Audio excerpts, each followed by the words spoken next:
Christmas Eve, and Ray Hutchins was up on a ladder at First Baptist, his calloused fingers gentle on wiring his father had installed back in '67. The nativity lights flickered, then held steady. 56 years of service, same circuit. The sanctuary smells like pine garland and lemon polish. Coffee brewing somewhere in the fellowship hall. Outside, fresh snow was starting to stick. Ray climbed down, his back protesting like it always did these days. 63 years of hard work will do that. He packed his tools into the same leather belt his daddy had worn, checked his phone. Another text from Denise. Running late. Go ahead to my parents without me. Pastor Mike was watching from the doorway. Good to have it working again. Hey, I saw Denise having lunch with that insurance fellow the other day. Craig something? Ray shrugged it off. She's helping him settle in town. 20 minutes later, he was carving turkey at his in-laws' table when his 6-year-old son's voice cut through the conversation like a knife. Mommy, is Uncle Craig gonna snore in Daddy's spot tonight too? The room went silent. 23 people around that table. Denise's whole family, mostly, her parents, her sister and brother-in-law, cousins, second cousins, people Ray barely knew. He'd been married to her 19 years and still felt like the hired help at these gatherings. Tommy's words hung in the air. 6 years old, confused by the sudden silence, looking around the table like he'd done something wrong. Ray's hands stopped mid-slice. The carving knife felt heavy. He looked at Denise. Her face had gone white. The phone she'd been texting on clattered to the table. Her mother dropped the serving spoon. It hit the hardwood with a metallic ring that seemed to echo. Tommy, honey, Denise started, but her voice cracked. Ray set down the knife with deliberate care. His hands were steady, which surprised him. Inside, something was breaking apart, but his hands stayed steady. 40 years of working with live voltage will teach you control. Who's Craig? His voice came out too calm, too quiet. Denise's father, Martin, cleared his throat. Ray, maybe we should... Who's Craig? Ray repeated. Tommy squirmed in his chair. Uncle Craig, he's nice. He makes special breakfasts. The room stayed frozen. Forks suspended, glasses halfway to mouths. Ray could hear his own heartbeat, or maybe that was the grandfather clock in the hallway. He removed his apron, folded it precisely. Muscle memory, from the workshop, everything in its place. Even when your world's coming apart. Ray, let me explain. Denise was standing now, tears starting, but Ray was already walking. Past the table, past the cousins staring at their plates, past Martin's judgment hanging in the air like smoke. He'd never been good enough for their college-educated daughter anyway. Now they all knew it. The December air hit him like a slap. No coat, didn't matter. He walked to his truck, got in, sat there with the engine off. Snow was falling harder now, accumulating on the windshield. Denise came running out without a coat either, shivering in her nice Christmas sweater. She grabbed the truck door. It's not what you think. How long? Ray, please. How long, Denise? She was crying now, full-on sobbing. He needed a place to stay. He's going through a divorce. He's just a friend. In our bed? Her silence was all the answer he needed. Through the window behind her, he could see Tommy's face pressed against the glass, crying. That hurt worse than anything else. His boy, scared and confused because of adult mistakes. I'm sleeping at the workshop, Ray said. Don't bring Tommy into whatever this is. He started the engine. Denise stepped back, arms wrapped around herself in the snow. But he didn't drive to the workshop. He drove back to the church parking lot, pulled in next to the nativity display he'd just fixed, and sat there with the truck running. The lights glowed steady through the falling snow. Shepherds and wise men in a manger, all of them lit by circuits that worked because he'd maintained them. 3 hours he sat there. Midnight came and went. He watched the snow pile up on the hood, watched his breath fog the windows, watched the church lights blur through ice forming on the windshield. Finally, at 2 in the morning, he drove home. The house was dark. Denise's car wasn't there, probably still at her parents'. Ray unlocked the front door and stepped inside. The smell hit him immediately. Cologne. Expensive. Not his Old Spice and workshop oil. Something sharp and wrong. Like a stranger had marked territory. He walked through the house like he was documenting an electrical fault. Systematic. Thorough. Men's razor in the bathroom. Extra toothbrush. Coffee brand he'd never bought. In the bedroom, the sheets smelled like someone else. Craig's reading glasses on the nightstand. Ray's pillow had been displaced to the couch. He opened the bedside drawer, found a watch, Tag Heuer, maybe $400, the kind of watch insurance salesmen wear to look successful. On the dresser, their wedding photo was facing the wall. Denise had turned it around. Ray sat on the edge of the bed, his bed, in his house, and picked up the photo.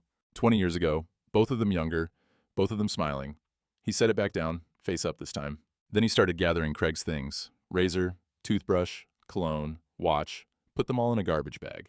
In the closet, he found Craig's leather jacket hanging where Ray's work coats should be. He checked the pockets out of habit. Found a hotel receipt. the Riverside Inn, Indianapolis. 2 nights, 6 months ago, room service, champagne. Ray stared at the date. That was their anniversary weekend. Denise had said she was at an educational coordinator conference in Indianapolis. The hotel was 20 minutes from their house. She'd been with Craig on their anniversary in a hotel down the road, while Ray had stayed home with Tommy and told himself marriage was about compromise and patience. Ray's hands started shaking. Not from rage, at least not just rage, from understanding. This wasn't new. This wasn't a mistake or a moment of weakness. This had been going on for months, maybe longer. And he'd been too trusting, too plain, too simple to see it. The house suddenly felt very small and very cold, and Ray realized he couldn't stay there. Not tonight. Maybe not ever again.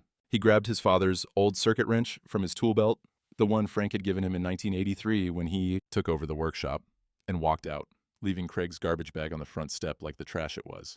Behind him, the house stood silent. Inside, another man's cologne still hung in the air. Tomorrow, Ray would have to figure out what came next. Tonight, all he could do was drive. Denise came back the day after Christmas. Ray heard her car in the driveway, watched her through the workshop window. She sat in the driver's seat for 10 minutes before getting out, carrying a suitcase. He met her at the door. "Can we talk?" Her eyes were red. Real tears or performed ones, he couldn't tell anymore. They sat at the kitchen table. Ray made coffee out of habit, even though it was the wrong brand now. The expensive stuff Craig liked. "It's not what you think," she started. Craig needed help. He's going through a terrible divorce. He had nowhere to go. I was just being a friend. Tommy said he snored in my spot. Tommy's 6. He got confused. Craig stayed over a few times when his apartment had issues. He slept on the couch. Ray wanted to believe her. God, he wanted to believe her. He was 63 years old. His back hurt every morning. The thought of starting over, of being alone again, felt impossible. "The hotel receipt?" he said quietly.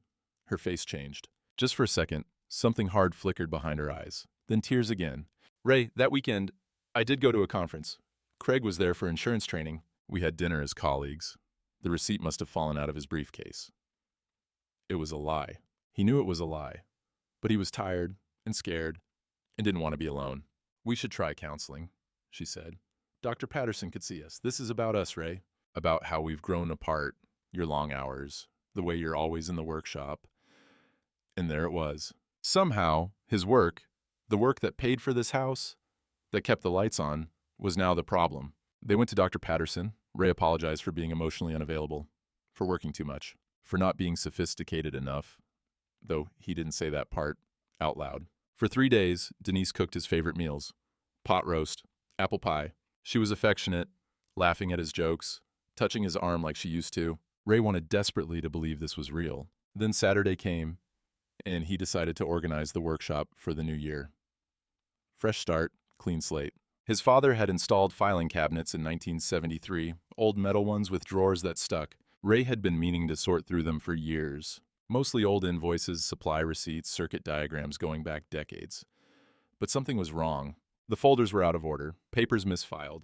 Ray knew this system like he knew voltage ratings. He'd maintained it for 40 years. Someone had been going through his father's files. He found the folder marked "Property Legal" shoved in the wrong drawer. Inside were documents he'd never seen: a quitclaim deed, transferring the workshop property, the land Frank Hutchins had bought in 1907, the building he'd built with his own hands, to something called Bellamy Holdings LLC. Ray's signature at the bottom. Except Ray had never signed anything. The signature was close. Someone had practiced, but the loop on the R was wrong, and Ray always dotted his I with a dash, not a dot. Electrician's habit. Precision matters.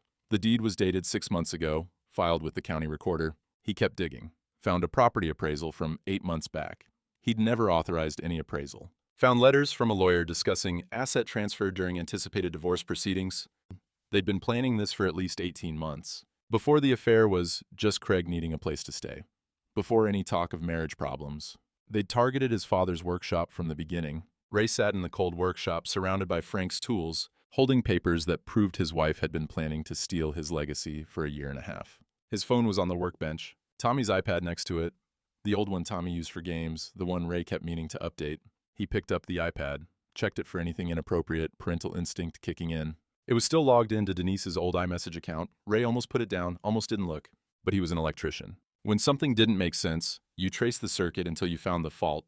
He opened the messages. Craig to Denise, 3 months ago, can't wait till the old electrician's out and we renovate that shithole workshop into something decent. Denise to Craig, 2 months ago, His grease monkey hands make my skin crawl. Soon. Craig. Think he suspects? Denise. No, he's too simple. Just keep playing nice. More messages. Mocking his limited education. Laughing about his plain ways. Strategic discussions about marriage counseling. Your lawyer says 6 more months of counseling makes you look cooperative for the judge. Plans to force him into a rental storage unit for his tools. To demolish his father's workshop and flip the property. A text from 18 months ago, when it all started. This will work. He's too simple to see it coming. Ray set down the iPad. His hands weren't shaking anymore. He looked around the workshop. His father's pegboard. Every tool labeled in Frank's careful handwriting. The old percolator Frank had used for 40 years. The voltage tester from Ray's first solo job in 1910. They thought he was simple, too stupid to notice, too plain to fight back. But Ray had spent 40 years diagnosing electrical problems, finding what was hidden in walls, behind panels, and systems people didn't understand. And they'd left evidence everywhere, because they thought he was too dumb to look. Ray pulled out his phone, started taking pictures. Every document, every text message, every piece of evidence. He backed everything up to 3 different places. Then he sat in his father's old chair, surrounded by tools that didn't lie and circuits that worked or didn't, and realized something. He might not have their education or their words or their charm, but he had 40 years of showing up, of keeping promises, of fixing things that were broken. And he had evidence. The question was, what did he do with it? Ray came home early from a supply run on a Wednesday in mid-January. His truck needed an oil change, so he'd left it at Dutch's garage and walked the 6 blocks home. He heard Denise's voice before he reached the bedroom. On the phone, door half open. I'm documenting everything, she was saying. His confusion, the mood swings, how he forgets conversations we just had. Ray stood in the hallway, boots still on, not making a sound. My lawyer says it'll help with custody and the competency hearing. If I can show he's declining mentally, that he's not capable of... He backed away before she could finish. Went to the workshop, closed the door, sat there while his heart hammered.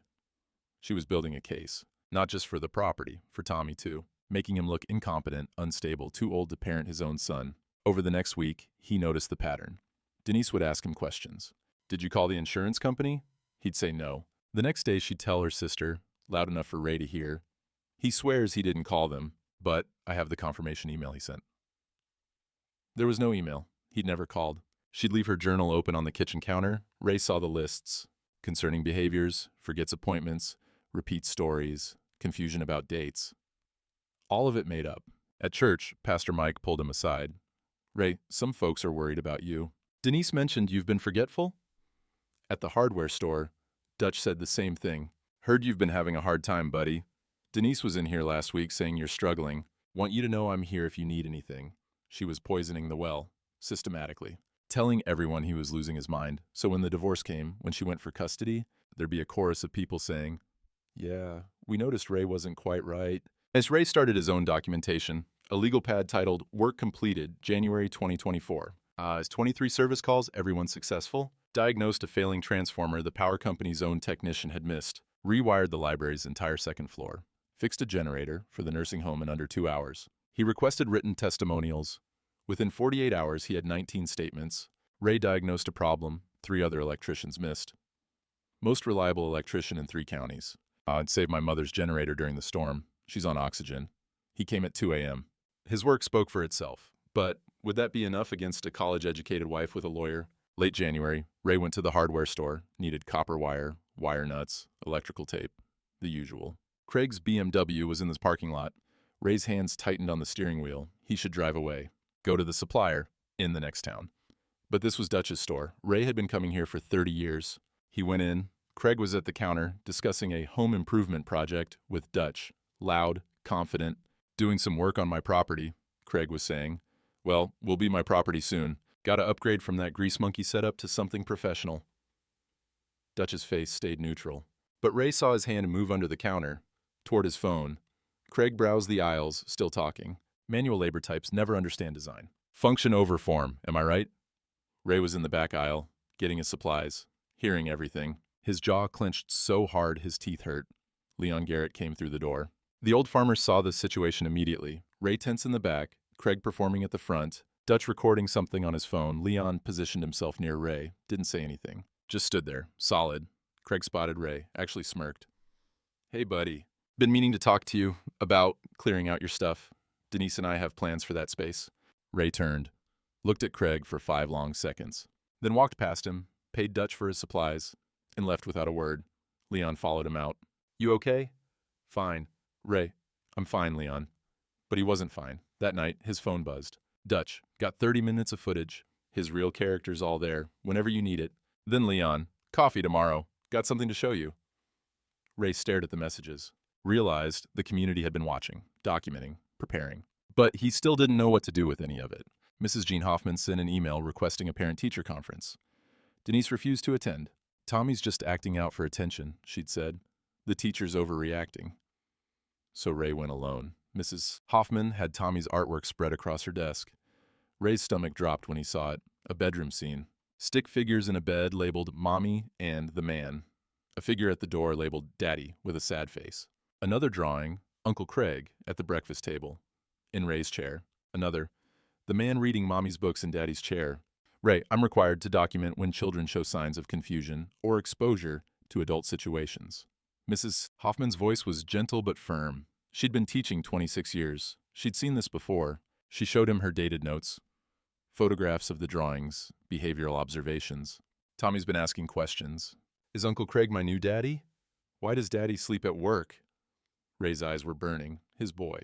His innocent 6-year-old boy, trying to make sense of adult cruelty through crayon drawings. Mrs. Hoffman handed him an envelope. Copies of everything, protected as educational records. Your lawyer will know what to do with this? I don't have a lawyer. You will. She looked at him the way she probably looked at her students when they needed encouragement. Ray, I've known you 17 years through church. You're the most reliable man in this community. Every Christmas, those nativity lights work because you maintain them. Every service call, you show up. Don't let them make you doubt that. Ray took the envelope. His hands were shaking again. Has Denise seen these drawings?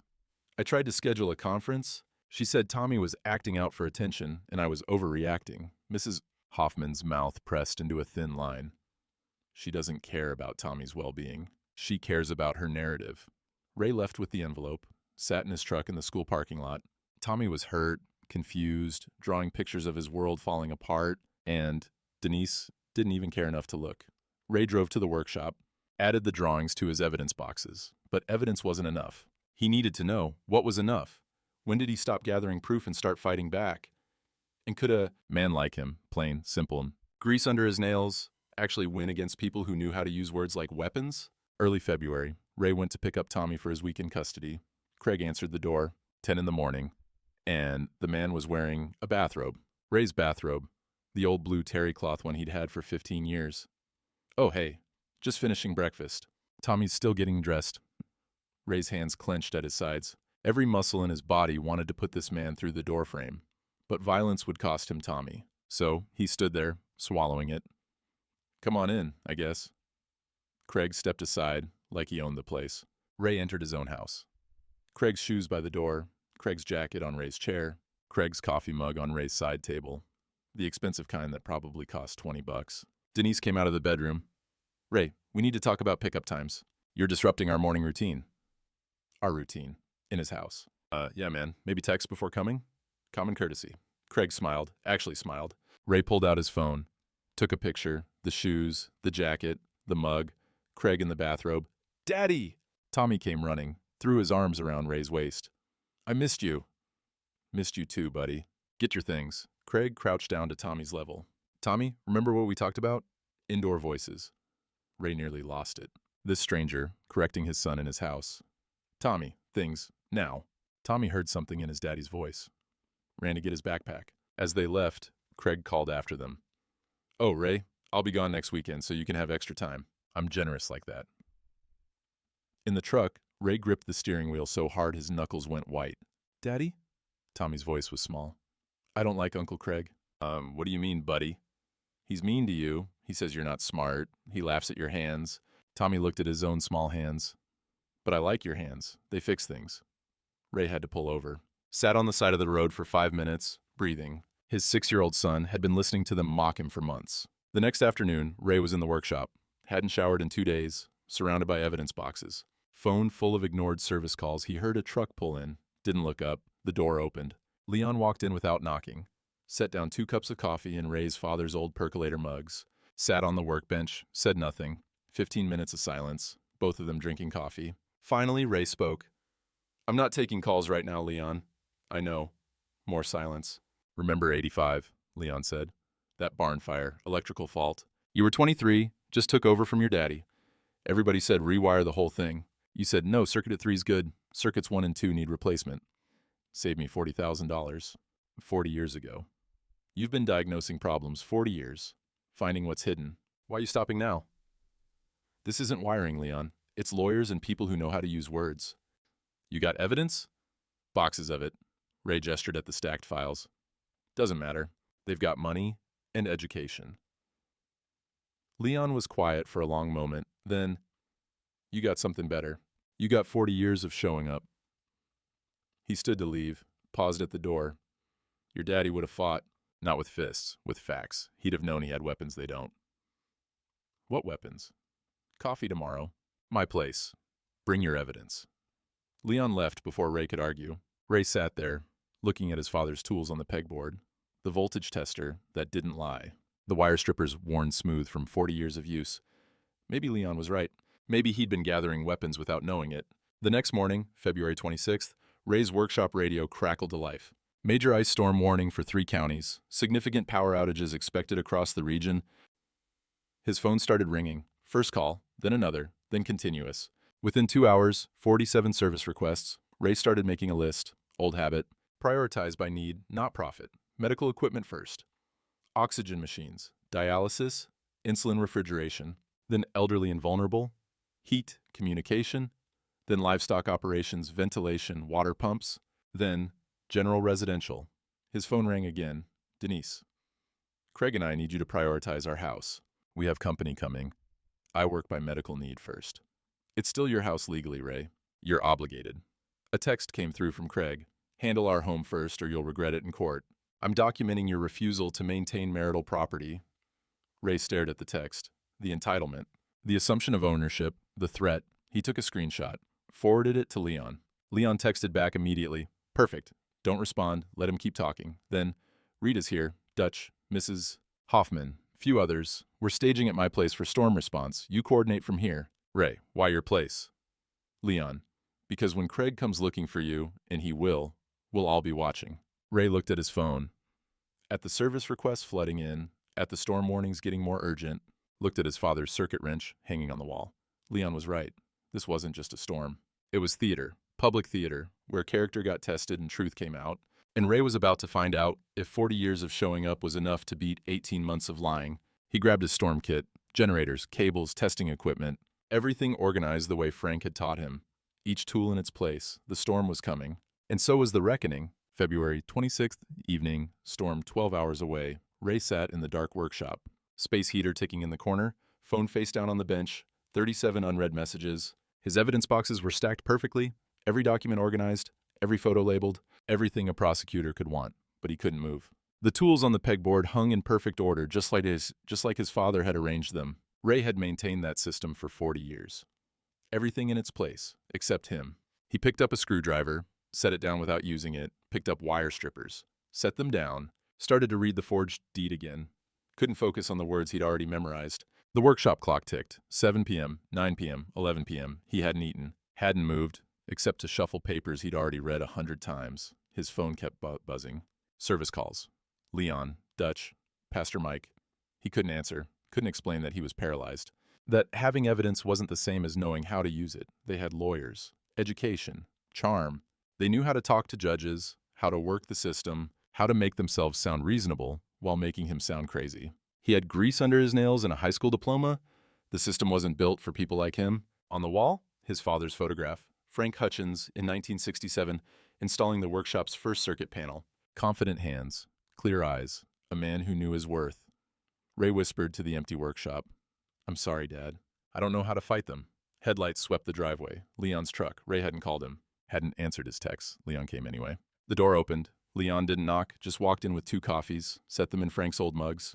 Sat on the workbench in the dark, didn't turn on lights, just sat, 15 minutes of silence. Both of them drinking coffee. Leon finally spoke. "Storm's coming." "I know. 47 people called you today." "I know." More silence. The space heater ticked. Wind rattled the windows. You think you can't fight because they got education and you got hands. Ray nodded. Your daddy, Frank, he had same hands, same education, never stopped him from knowing his worth. Different time. System respected men like him. System don't respect nobody who don't respect themselves. Leon stood, walked to the pegboard, picked up the voltage tester. Frank knew what he was worth. You forgot. He set the tester in Ray's hands. This tester don't lie. Circuit's hot or it's not. 40 years, you've been diagnosing truth, finding what's hidden in walls, behind panels, in systems people don't understand. Ray held the tester, felt its familiar weight, the worn grip where his thumb always rested.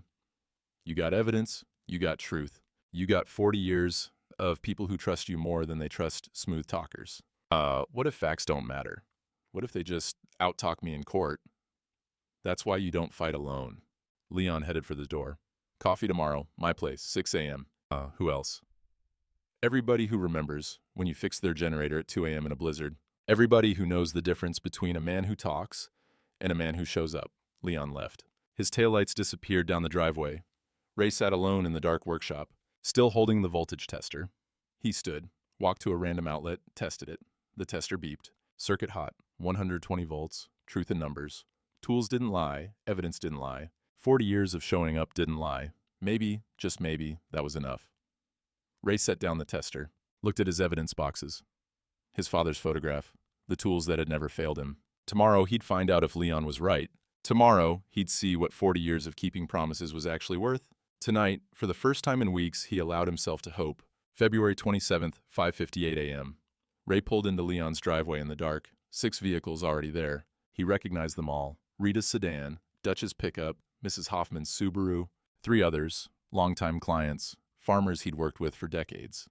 Ray's stomach knotted. He almost turned around. But Leon was already on the porch, coffee in hand, waving him in. The farmhouse kitchen was warm. Big table covered with file folders, a laptop, legal pads. Rita sat at the head with organized binders. Dutch beside her, Mrs. Hoffman. 3 farmers Ray had known since the 80s. What is this? Ray stood in the doorway. Evidence review and tactical planning. Rita gestured to an empty chair. Sit down, Ray. I don't need... Ray. Leon's voice was quiet but firm. I don't do charity. You fixed my barn wiring in '85, kept my equipment running 40 years. I pay debts. Now sit. Ray sat, felt surrounded, overwhelmed, like he was taking up too much space. Rita opened the first binder. I'm a paralegal at County Legal Aid. I specialize in elder exploitation and custody cases. I've been reviewing your situation pro bono for 3 weeks. 3 weeks? Dad called me after he saw you sitting in your truck at the diner. 2 hours, staring at nothing. I started asking questions. She laid out a timeline. Organized, color-coded, cross-referenced. The affair timeline, the property fraud timeline, the gaslighting campaign timeline. You're not looking at simple adultery. You're looking at systematic fraud, identity theft, conspiracy to commit theft, and attempted custody manipulation. Dutch leaned forward. I got security footage. 3 separate incidents of Craig at my store. Each time, he gets more aggressive, more entitled, more openly contemptuous of manual labor types. He slid his phone across the table. 27 people saw the video before I made it private. Your character versus his, Mrs. Hoffman added her contribution. Tommy's drawings, my dated observations, documentation of his statements about Uncle Craig and questions about family structure, all protected as educational records under state law. Your wife refused a conference. I noted that too. The 3 farmers each pushed forward written testimonials. You diagnosed my grain dryer problem in 15 minutes. 3 other electricians said replace the whole thing. Cost me $2,000 instead of 20. 2 a.m., ice storm, my dairy operation losing power. You came first. Didn't even bill me for the emergency call. My mother's on oxygen. You've prioritized her generator for 8 years. Never once failed to show. Ray's eyes were burning. He hadn't known. Hadn't realized people were watching, documenting, preparing. Rita wasn't done. She slid forward a thick folder. I put out a request 3 weeks ago. Quiet.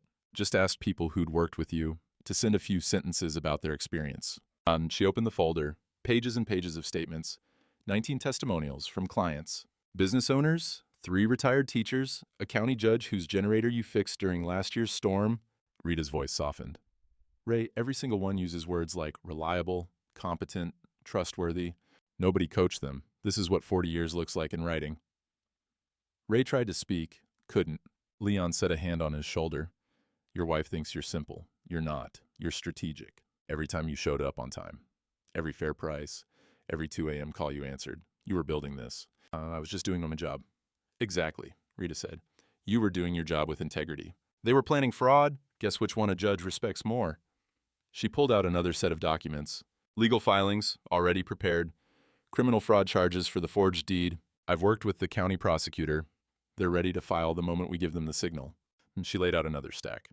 Emergency custody motion. We have Tommy's drawings, my observations as mandated reporter, your documented competence, her documented refusal to engage with his trauma. Another stack. Witness affidavits. Everyone in this room, plus 12 others, all testifying to your character, your competence, your standing in this community. Ray looked around the table, at faces he'd known for years, decades, some of them. Why? His voice came out rough. Why all this? Leon answered. Because 40 years ago, you could have overcharged me on that barn rewiring. Young kid, just took over from his daddy, could have padded the bill, and I'd never known. You charged me fair. Been charging fair ever since. On Dutch. Because you're the only contractor who doesn't treat my store like a free tool library. You buy what you need, keep your account current, respect my time, Mrs. Hoffman. Because for 17 years, you've maintained our school's electrical systems. Never once asked for recognition, just did the work. The farmers nodded. One spoke. Because men like you, men who keep their word, who show up when it's hard, are getting rarer. We let them steal your daddy's workshop. We're saying that don't matter no more. Well, it matters to us. Ray had to look away. 40 years of work, and he'd thought it didn't mean anything. Thought education and charm mattered more than showing up. He'd been wrong. Rita pulled everyone back to business. Here's the strategy.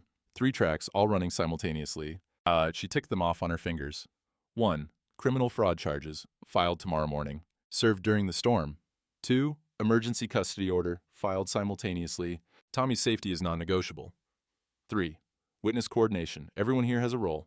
Leon added his piece. Storm creates perfect conditions. Craig will demand service. He won't be able to help himself. Entitled men never can. He'll show his true character in front of witnesses.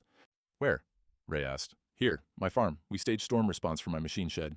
Coordinate service calls, coffee, generator backup. When Craig comes, and he will, we'll all be here. I'm a Dutch. I'll document everything. My phone, my camera, all of it legal. His behavior in public space. Rita nodded. Craig's text demanding priority service. That's attempted coercion, false property claim. He'll hang himself with his own words. What if he doesn't come? Leon smiled. He will. Entitled men always do. They can't help themselves when they think they're in control. And Rita laid out Ray's specific role. You coordinate storm response. Professional. Ethical. Prioritize by need, not connection. Prove your competence under pressure. Do not engage Craig verbally. Let him talk. Let witnesses observe. Your work speaks. His mouth will condemn him. Papers get served by me. Legal formality. You stay focused on the work. After confrontation, return to work. Dignity through action, not words. The group spent the next hour assigning roles. Who documents what, who witnesses what, where everyone positions themselves. Military precision applied to rural solidarity. Finally, Rita looked at Ray. One more thing. Your mother-in-law might testify for Denise. Carol hates me. Has since the wedding. Probably, but we document everything. If she lies, we prove it. If she tells truth, we use it. Either way, we're prepared. Leon stood. Storm hits tonight. 11 p.m., power goes out. By midnight, your phone will be flooded. By 6 a.m. tomorrow, Craig will be at my farm. Be ready. What do I say to him? Nothing. Your work talks. His mouth will do the rest. Ray looked around the table one more time. At people who'd shown up when he thought he was alone. Thank you, he managed. Leon shook his head. No thanks needed. This is what neighbors do, what communities do. We protect our own. Ray drove home as the sun came up. His phone was already starting to ring. Advanced service requests for the storm. He spent the day preparing, methodically, the way Frank had taught him. Storm kit, generators, cables, testing equipment, safety gear. Everything checked twice. Everything in its place. 7 p.m., the phone rang. Denise, putting Tommy on. Daddy, be safe in the storm. I love you. Love you too, buddy. See you soon. Denise's voice into the background. Don't make promises you can't keep, Ray. He hung up, jaw clenched, picked up his father's old circuit wrench, the one Frank had carried for 40 years, clipped it to his belt. The radio crackled. Ice beginning, roads deteriorating, power outages starting across the region. His phone exploded with calls. Hospitals, nursing homes, farms. Ray grabbed his keys, took one last look at the workshop, at his father's photograph, at the tools that didn't lie, at the evidence boxes that would finally see daylight. "Okay, Dad," he said quietly. "Let's see if I learned right." He headed for his truck. Storm clouds building on every horizon. Tomorrow morning, the whole county would know who Ray Hutchins really was, and who Craig Bellamy really was. The storm was here. Time to see which man's foundation could hold. 11 p.m., the power went out across 3 counties. Ray's phone lit up like Christmas. Call after call after call. Leon's machine shed had become command center, maps spread across workbenches, radio crackling with emergency reports, generator running smooth. 12 people coordinating. Farmers, business owners, Dutch with his cameras, Rita with her legal pads. Ray took calls methodically. Location, problem, medical need level. First priority, Mrs. Henderson, 90 years old. Oxygen machine failing. Ray drove through ice-slicked roads to her house. The whole county looked like glass. Tree branches glazed and bending, power lines down everywhere. He got her generator running in 20 minutes, tested the oxygen machine, held steady. "You're an angel, Ray," Mrs. Henderson said, hands shaking. "Just doing my job, ma'am." Back to Leon's farm. Next call, dialysis patient in the next county. Then a dairy operation losing refrigeration. Then the nursing home's backup generator failing. Ray worked through the night, methodical, professional. Every decision based on need, not profit. Throughout the night, Denise called. First call, midnight. "When can you get to our house? It's getting cold." "I've got medical emergencies. You've got a fireplace." Second call, 2 a.m. "Ray, this is still your property. You're legally obligated to maintain it." "I'm maintaining oxygen machines and dialysis equipment. You'll wait." Third call, 4 a.m. "Craig says you're doing this on purpose, neglecting marital assets. He's documenting everything." Ray hung up. By 6 a.m., he'd restored power to the nursing home, 4 elderly residents living alone, 3 farms with livestock, and 2 medical equipment dependents. He was exhausted, covered in ice, but satisfied. He pulled back into Leon's farm. The community had coffee going, food laid out, people coordinating the next wave of calls. 47 requests, Leon said, handing Ray coffee. "You've handled 31. All the critical ones. Your daddy would be proud."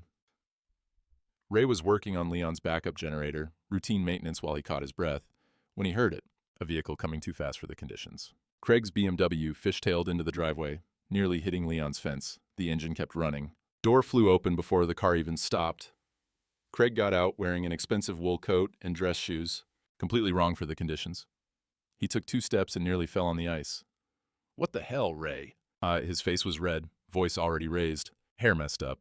Probably first time Ray had seen him look anything less than perfect. 12 witnesses in and around the machine shed, Dutch's camera already recording. Leon, standing at the shed entrance, arms crossed. Ray kept working on the generator, didn't look up. Craig approached, slipping on ice, catching himself. "I've been calling for 8 hours. You ignored our house." Ray tightened a bolt, calm, steady. "I'm talking to you." Craig's voice went higher. "You're legally obligated to maintain marital property." Ray still didn't look up, just kept working. Hands steady, Craig grabbed Ray's shoulder, spun him around. "Answer me, you ignorant." Leon stepped forward. "Remove your hand." Craig turned on him. This doesn't concern you, old man. You're on my property, making demands during a community emergency." Leon's voice stayed level, quiet, more dangerous that way. "Everybody here's been up all night handling actual problems. You're screaming about residential comfort." Craig looked around, saw the faces watching him, all these rural people he'd dismissed as simple. His eyes landed on Ray again. "You don't understand. That property is mine. He's abandoning it." Rita emerged from the shed, folder in hand. "The property at 447 in Hickory, owned by Raymond Frank Hutchins as of 1967, transfer from his father. You claiming otherwise." Craig's face changed, just for a second, calculation happening behind his eyes. "It was transferred 6 months ago, legal and done. Via forged quitclaim?" Rita's voice stayed professional. "Cool, because Ray never signed transfer documents. His wife signed on his behalf, legal power of attorney. Denise never had POA?"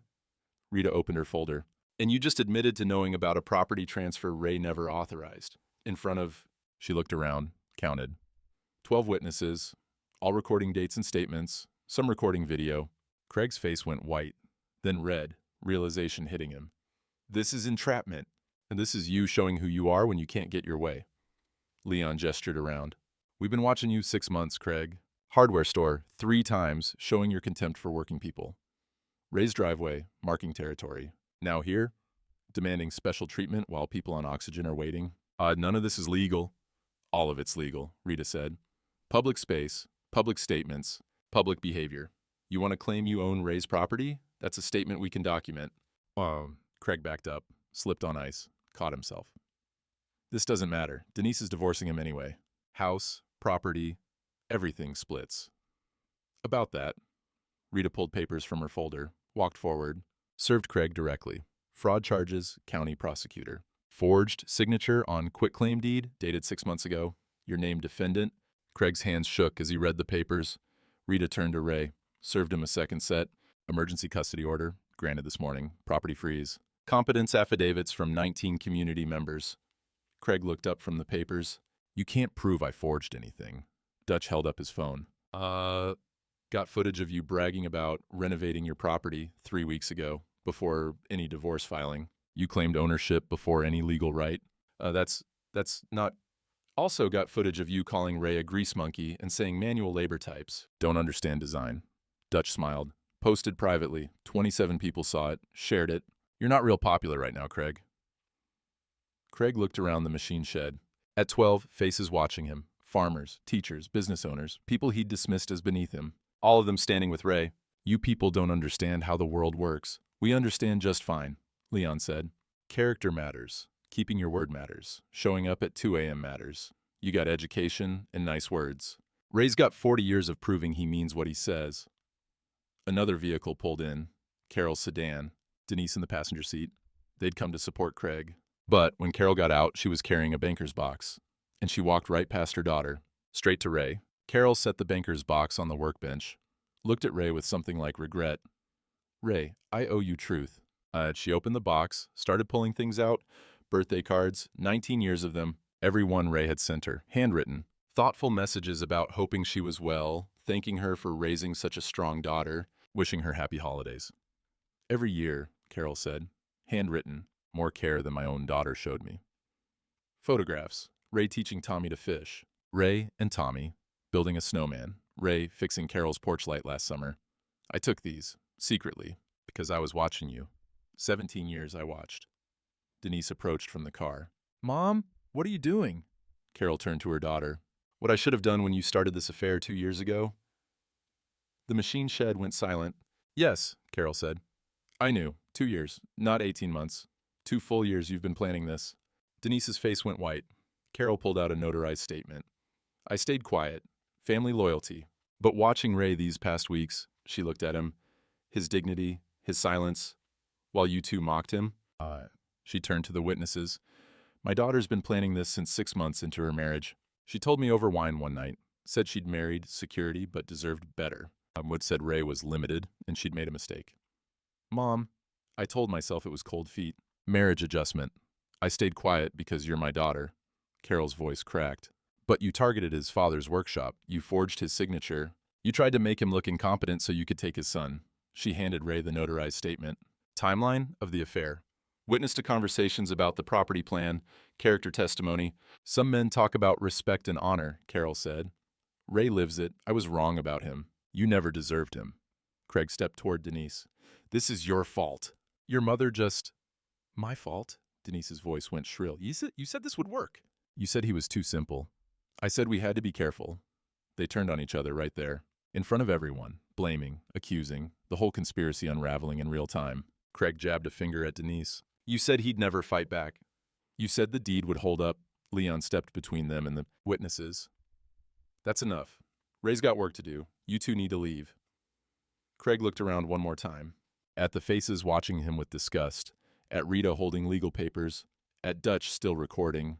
This isn't over, he said, but his voice shook. He ran to his BMW, nearly fell on the ice again getting in. The car fishtailed backing out, engine screaming, gone. Denise stood alone in the driveway, no coat, shivering, looking at her mother. Mom, please. Go home, Denise, to my house. Your house is his now, as it should be. Denise got in her car, sat there for a long moment, then drove away. Leon turned to Ray. Generator's done. You got 6 more calls waiting. Medical priorities. Ray nodded, loaded his equipment, drove past Denise's car without looking. Work to do. People depending on him. Leon called after the group. Man's work speaks, always has. Ray finished the last service call at 8 p.m. 16 more over 12 hours. His back screamed. His hands were raw from cold. But every light he'd restored meant someone safe, someone warm. He drove back to Leon's farm. People were still there. Coffee, food, debriefing. Rita updated him. Craig left 3 voicemails for his lawyer, panicked. Denise showed up at the county clerk, demanding to see filed documents. Both served with restraining orders. Dutch's video got shared, Leon added. 40 people saw it before we even asked. Mrs. Hoffman. School board got a copy. Craig was volunteering with youth sports. Not anymore. Ray just nodded, too tired for satisfaction. Pastor Mike arrived, stamping snow off his boots. Ray, wanted you to hear from me. Church board met. We want you to know you're welcome, supported. We've asked Denise to take time away from children's ministry. For everyone's sake. I don't want her exiled, Ray said quietly. Just want Tommy safe. That's why we support you. No vengeance, just protection. Pastor Mike put a hand on Ray's shoulder. That's character, Ray. Rosie from the diner brought food. On the house, like always. They treated him normally. Not like a scandal victim, not with pity, with respect. Ray realized they'd always respected him. He'd just been too busy doubting himself to notice. February 28th, evening. Ray and Tommy at the kitchen table. The house felt different, lighter. Craig's belongings were gone. The cologne smell was fading.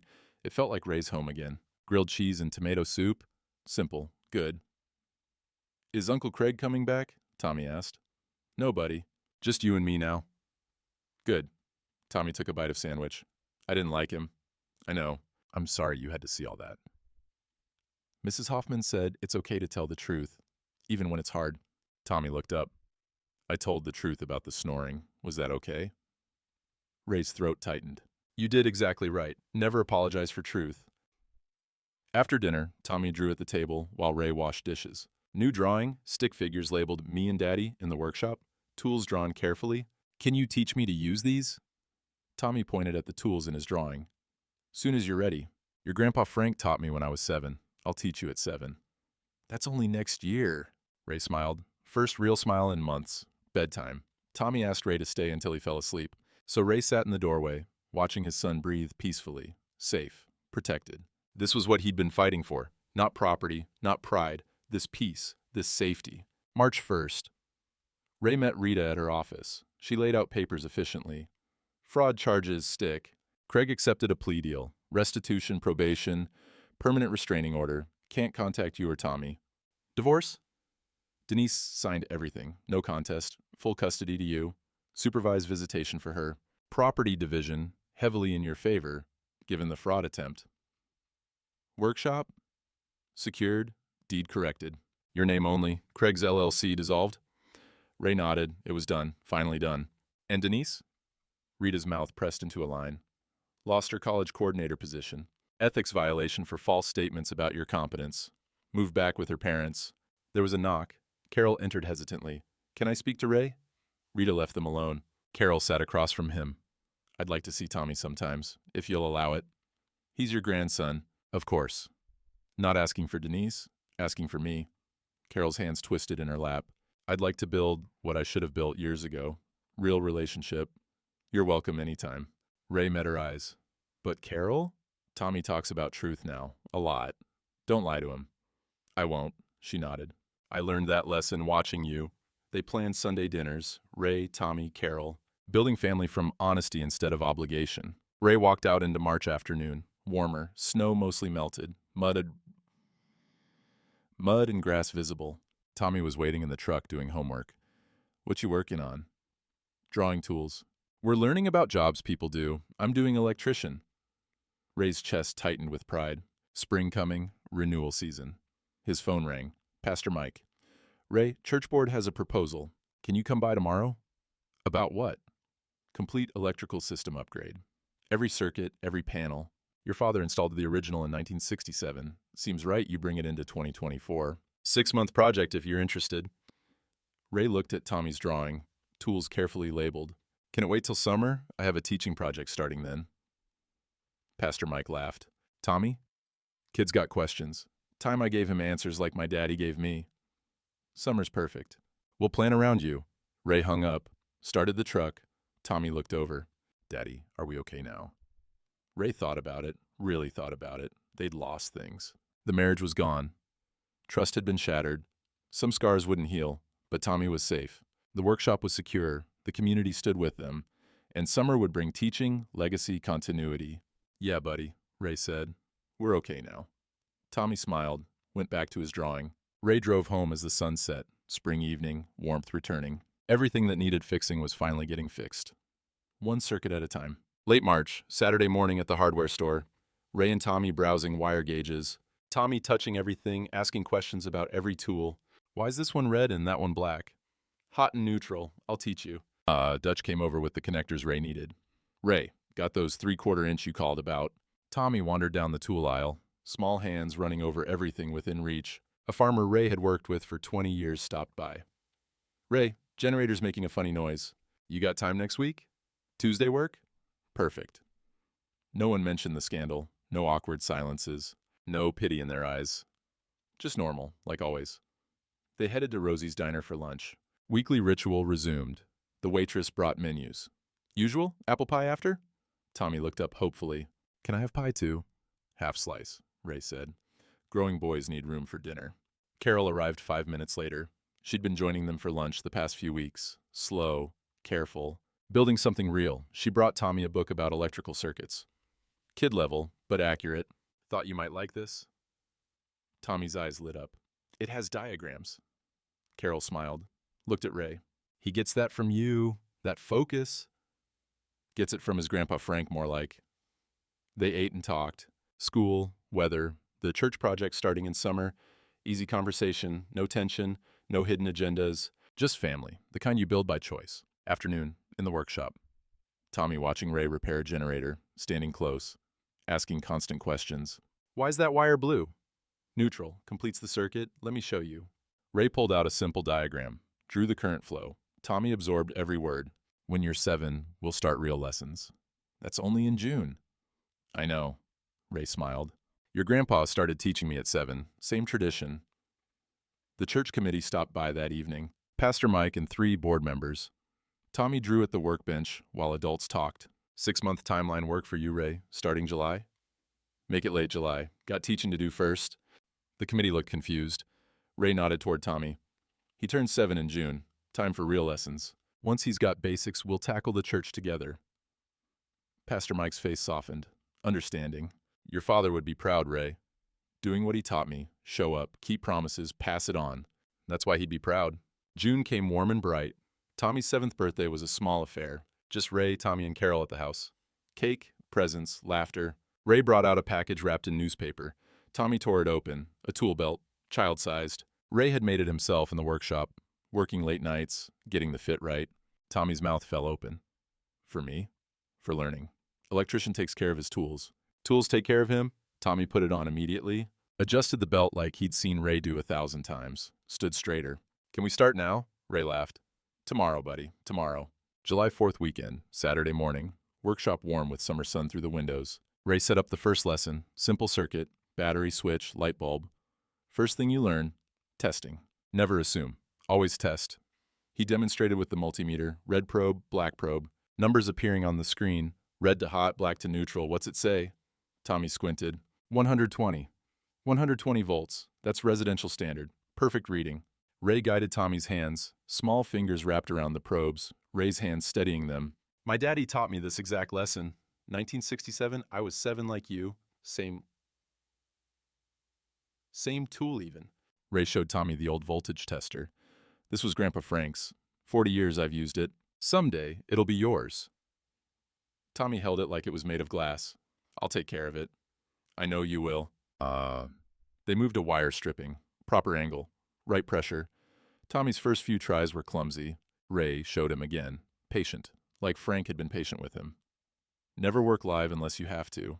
Test twice. Trust the tool, not your assumptions. Test twice, Tommy repeated. Good. Now let's wire a simple switch. An hour of patient instruction, cutting wire to length, stripping insulation, connecting terminals to the switch, running wire to the light bulb. Tommy's hands shook a little. Concentration fierce. Like this?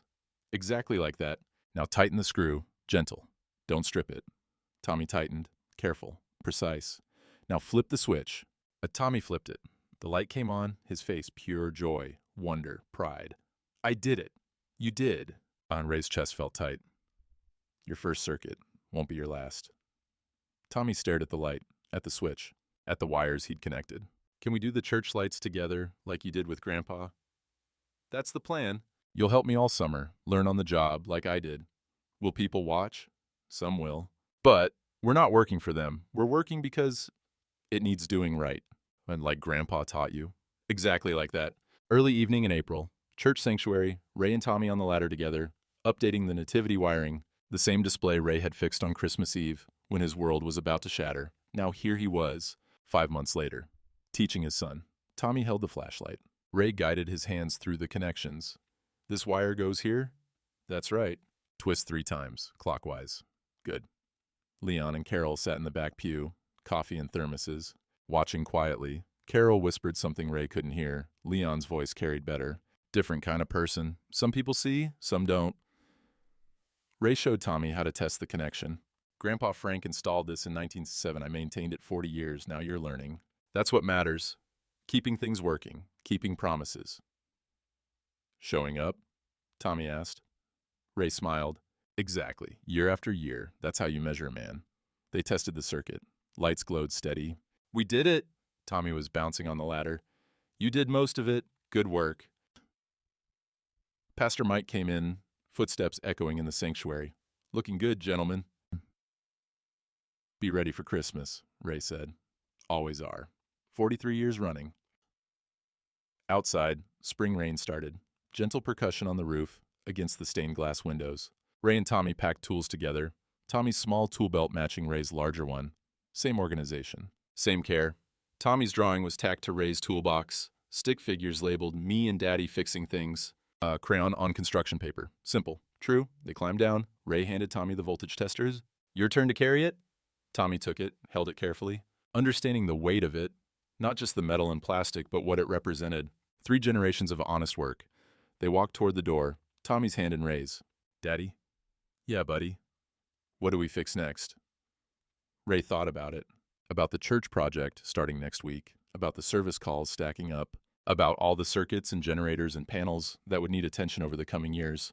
About teaching Tommy every single one of them. Everything that needs fixing, he said. 1 circuit at a time. Together? Always together. They walked out into the spring evening. The rain had stopped.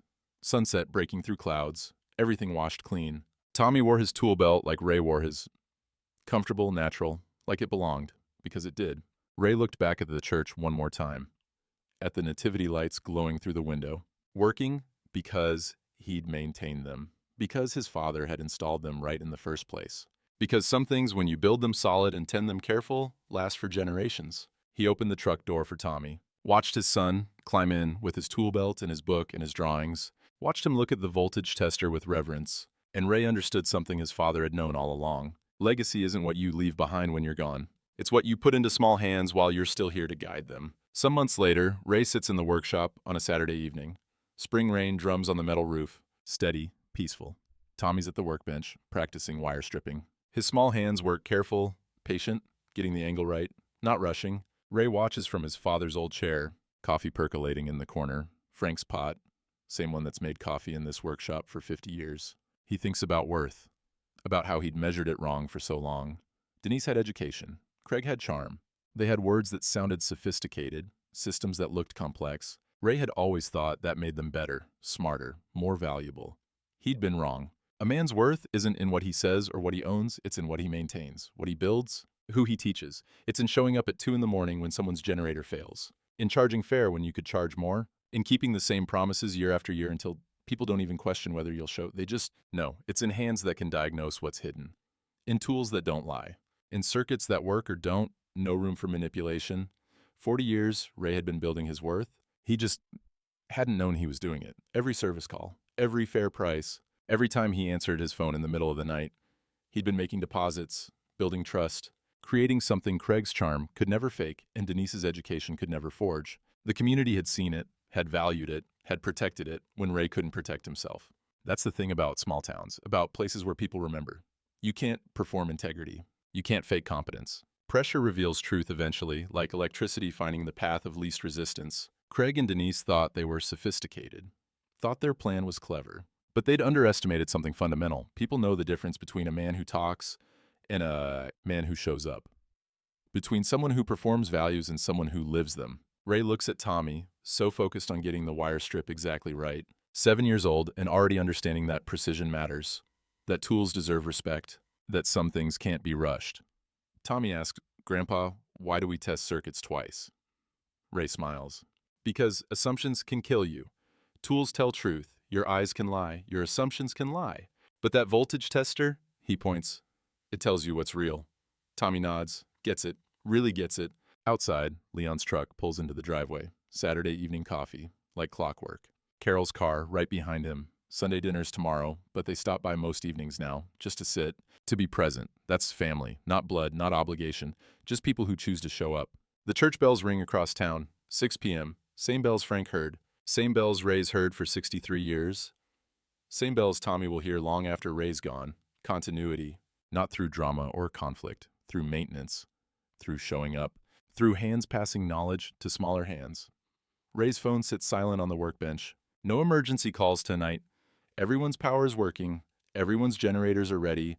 Systems maintained. His father's photograph watches from the wall. Frank in 1967, installing the workshop's first panel. Confident hands, clear purpose. Ray understands now what Frank knew then. You don't build legacy through what you own. You build it through what you teach, through the knowledge you put into young hands while you're still here, to guide them. Tommy finishes his practice wire, holds it up. Like this? Perfect, just like that. The rain continues. The coffee percolates. The tools wait on their pegboard, ready for Monday's work. Tommy puts on his small tool belt, the one Ray made him, and stands next to his father. Same stance, same careful attention to detail. 2 generations in the workshop. 3, if you count Frank's photograph watching over them. Ray's hands guide Tommy's, teaching the proper twist for a wire nut, the right pressure, the careful testing. Outside, spring is washing away the last of winter. Inside, the workshop is warm, safe, productive. The lights glow steady, maintained by competent hands passed down through generations, kept working by men who understand that truth doesn't need charm. It just needs to be true. Tommy looks up. "Daddy, when I'm old like you, will I teach my kids?" Ray's throat tightens. "If you're lucky, buddy. If you're real lucky." The rain drums on, the coffee percolates, the tools wait, patient. And in a workshop built in 1907, maintained for 40 years, a 7-year-old boy learns that a man's worth is measured in what he maintains and who he teaches. One circuit at a time, year after year, showing up, always showing up,